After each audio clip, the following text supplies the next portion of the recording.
If someone was brought up by a narcissistic parent, they are unlikely to be in a good way now that they are an adult. This is, of course, assuming that they haven't started to heal any of their inner wounds. Ultimately, at this stage of their life, in order to grow and develop in the right way, they needed two parents who were able to attune to their needs and generally meet them. This would have meant that they were loved by them. But as at least one of their parents was emotionally unavailable, was caught up with their own needs, lacked empathy, was cruel, and saw them as an extension of themselves, this wouldn't have taken place. Instead, they would have been greatly deprived and deeply wounded.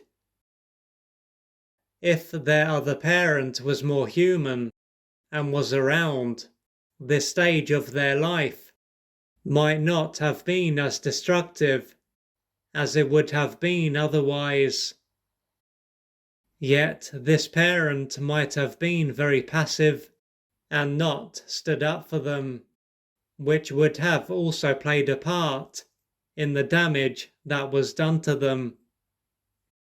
So, this may have been a time when their basic needs were generally met, such as their need for food, water, clothing, and shelter. But apart from these needs, it is likely to have been as though they were living in a desert. The reason for this is that, thanks to one of their parents not having the ability to recognize them as a separate human being who had their own needs and feelings, they wouldn't have received the emotional nutrients that they needed to grow a strong sense of self. Therefore, although they would have experienced a physical birth, they wouldn't have experienced an emotional birth. By not receiving the nutrients that they needed, they would have been forced to disconnect from their body and create a false self. The purpose of this false self would have been to please this parent and receive their attention and acceptance. As they were egocentric, they would have come to believe that there was something inherently wrong with them, and they were unlovable. Another part of this is that believing that they were the problem would have given them a false sense of control, and the hope that, if they tried hard enough, they would be loved. But, as this parent was unable to love them, it wouldn't have mattered how they behaved or what they did. If they had accepted this at this stage of their life, though, it would have been too much for them to handle. Below the false self that they were forced to create in order to survive would have been the pain, unmet developmental needs, and parts of themselves that were not seen as acceptable. The felt sense of safety, belonging, worth, deserving, and love that would have been developed had this parent been different won't be there, causing them to feel empty as an adult. After exploring what took place during their early years and taking the steps to gradually heal their inner wounds, they can wonder why this parent behaved in this way. Most likely, this parent had also been greatly deprived and deeply wounded during their formative years. During this stage of their life, they probably had at least one parent who was unable to attune to their needs and generally meet them.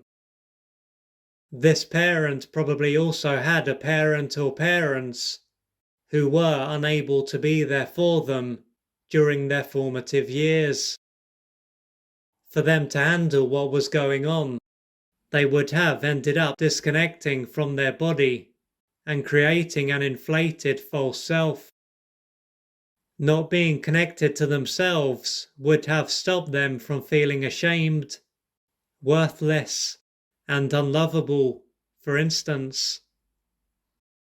But it would have undermined their ability to connect with and attune to other people.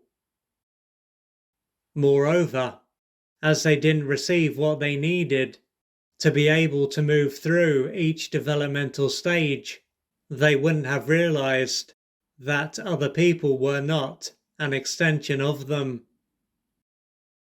They would then have been an adult and had a child who needed to receive, but they would have felt like a powerless and dependent child deep down and needed a parent.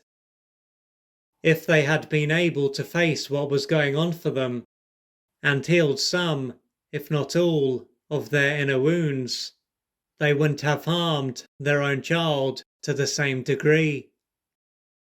But as they were alienated from themselves and were unconsciously doing just about everything that they could to avoid their own pain, they more or less repeated what was done to them. A big part of what allowed them to keep their inflated false self in place would have been for them to project their own issues into others and not engage in self-reflection. What this illustrates is that as strong as they might have appeared to be, their self was built on sand, and they were not in a good way mentally or emotionally.